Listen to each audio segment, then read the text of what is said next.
Ballots to some voters in key battleground states are going to be mailed out beginning tomorrow. So the first votes of the general election could be cast as early as next week.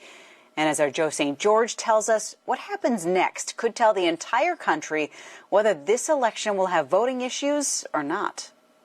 If you thought the presidential candidates had plenty of time to convince voters, think again. The battleground state of North Carolina mailing out absentee ballots on Friday, the first in the nation. We're also getting flooded with absentee ballot request forms. Kristen Scott is the director of elections in Halifax County, North Carolina. Population 50,000. She says in 2016 she had 200 absentee ballot requests. This year, because of the pandemic, she's received 2,000, and it's only early September. Scott only has a staff of 3. It's been kind of tough, but we're trying to get through it. What happens in North Carolina will impact other states as well.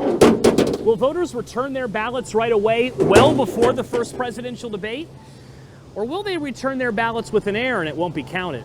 Once you get your ballot, it's best to go ahead and complete it and send it back in. Scott explained to us North Carolina's rules, which may be different than yours. In North Carolina, every absentee ballot needs to have a witness signature. If it's not there, it won't be counted. Election officials are allowed to try and find the voter to fix their ballot as long as polls haven't closed yet. If it's found after polls close on election night, it'll be rejected. So how many ballots are expected to have errors and not be counted? In the primary, we saw about 15% of absentee ballots rejected. Allison Riggs is with the Southern Coalition for Social Justice. Her biggest fear, the election could come down to whether voters follow directions or not. She advises all voters in all states to pay attention to phone calls. We need voters to know and keep an eye out for communications from their county elections officials. In Washington, I'm Joe St. George.